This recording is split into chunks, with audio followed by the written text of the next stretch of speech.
नमस्कार साथियों। तो कैसे हैं आप लोग? उम्मीद है आप लोग अच्छे होंगे, मस्त होंगे और स्वस्थ होंगे। तो आज जो हम आपके लिए क्लास 10 सामाजिक विज्ञान यानी कि एसएसटी के इम्पोर्टेंट 20 बहुविकल्पीय प्रश्न कराने वाले हैं, जो कि आपकी परीक्षाओं में पूछे जाते हैं।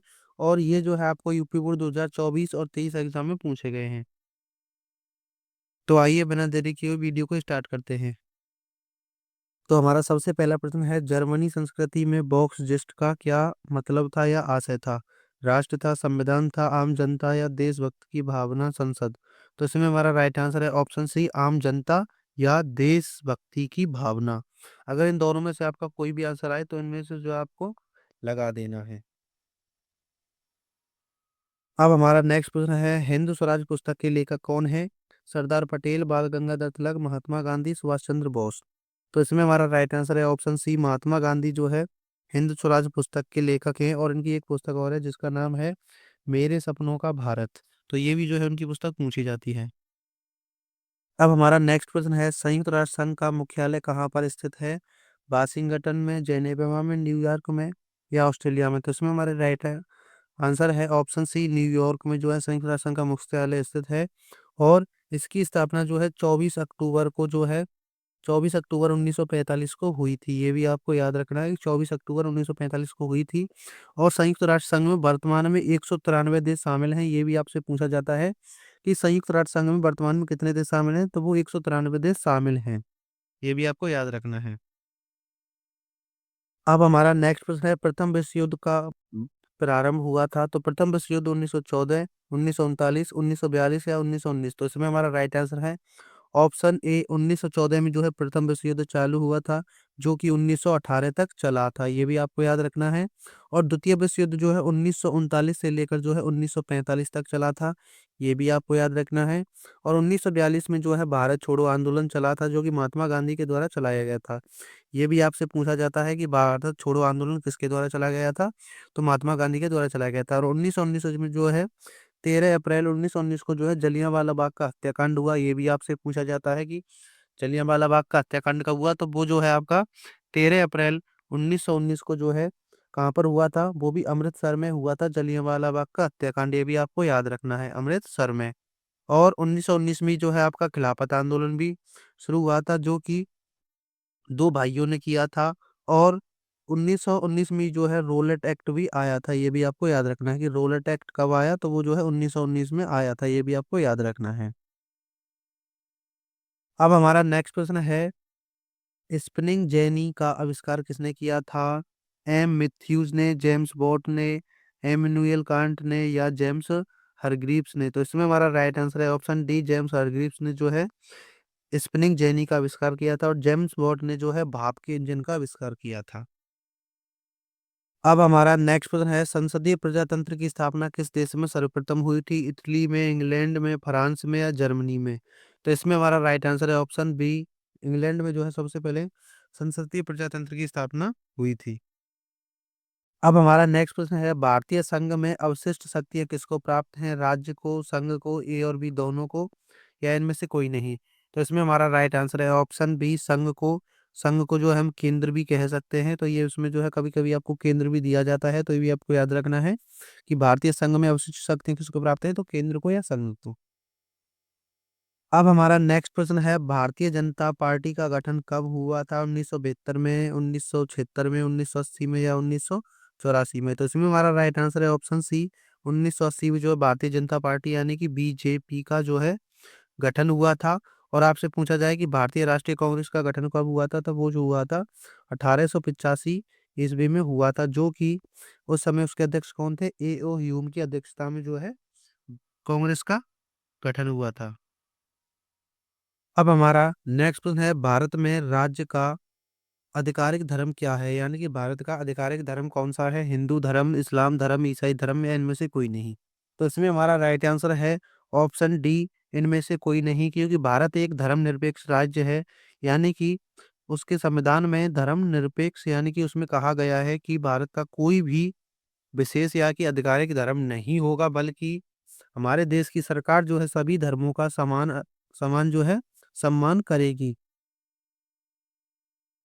अब हमारा नेक्स्ट प्रश्न है, वर्तमान समय में भारतीय संघ में केंद्र शासित प्रदेश है? तो वर्तमान समय में भारतीय केंद्र शासित तो कितने प्रदेश हैं? 9 हैं, 7 हैं, 8 हैं या 6? तो इसमें हमारा राइट आंसर है ऑप्शन सी 8 हैं। और अगर आपसे पूछा जाए कि राज्य कितने हैं, तो राज्य जो है आप 28 हैं वर्तमान समय में, ये भी आपको याद रखना है। और आपसे पूछा जाए कि सबसे जो बाद में राज्य बना था वो कौन सा था, तो वो 2014 में जो है कौन सा राज्य बना था, वो बना था तेलंगाना, ये भी आपको याद रखना है। तेलंगाना को जो है हैदराबाद से अलग करके राज्य बनाया गया था।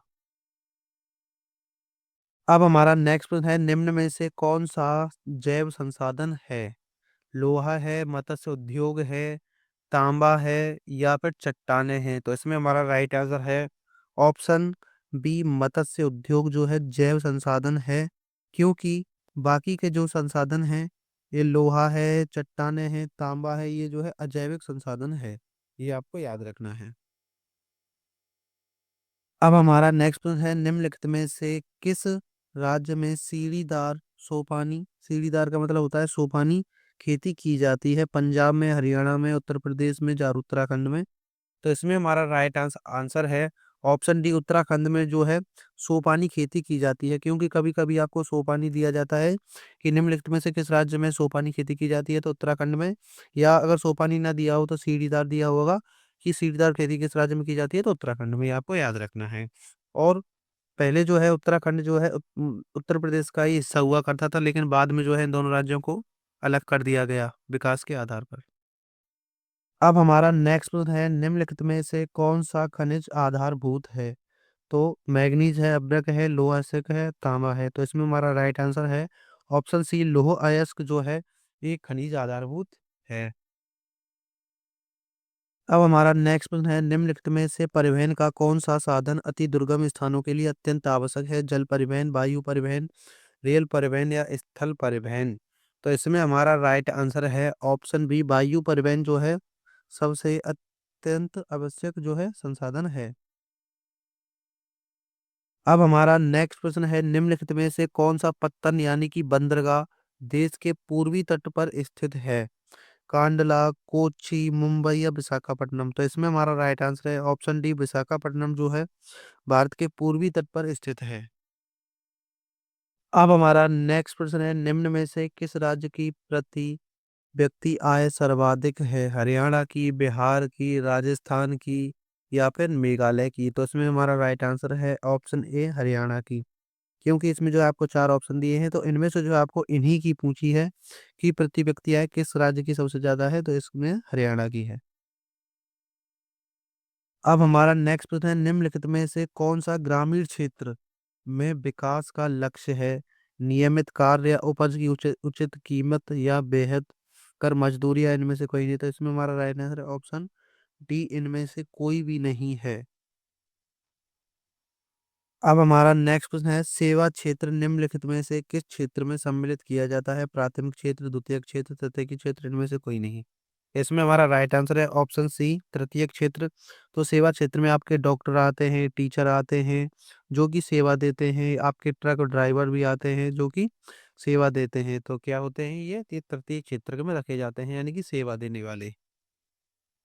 अब हमारा नेक्स्ट प्रश्न है, दो राज्यों के बीच वस्तुओं का आदान प्रदान कहलाता है राष्ट्रीय व्यापार, अंतर्राष्ट्रीय व्यापार या आंतरिक व्यापार या वस्तु विनिमय? तो इसमें हमारा राइट आंसर है ऑप्शन सी, आंतरिक व्यापार। क्योंकि दो राज्य यानी कि एक देश के दो राज्य अगर मिलकर व्यापार करते हैं तो वो देश के अंदर ही कर रहे हैं, इसलिए जो है आंतरिक व्यापार कहा जाता है। अगर आपसे पूछा जाए कि दो देशों के बीच के व्यापार को क्या कहा जाता है, तो उसे जो है अंतर्राष्ट्रीय यानी कि इंटरनेशनल व्यापार या इंटरनेशनल ऑर्गेनाइजेशन व्यापार कहा जाता है। ये भी आपको याद रखना है। अब हमारा नेक्स्ट प्रश्न है, उपभोक्ता को न्याय पाने के लिए कहाँ जाना चाहिए? पुलिस स्टेशन में, सिविल सिविल न्यायालय में, उपयुक्त उपभोक्ता केंद्र में या जिलाधिकारी के पास? तो इसमें हमारा राइट आंसर है ऑप्शन सी, उपयुक्त उपभोक्ता केंद्र के पास जो है उपभोक्ता को न्याय पाने के लिए जाना चाहिए। तो अब जो है हमारी वीडियो यहीं पे समाप्त होती है। उम्मीद है आपको वीडियो पसंद आई होगी। अगर वीडियो आपको पसंद आई है तो प्लीज़ वीडियो को लाइक करें, चैनल को सब्सक्राइब करें और अपने पेपर की तैयारी बेहतर बनाने के लिए हमारे चैनल पे बने रहें। तब तक के लिए जय हिंद, वंदे मातरम।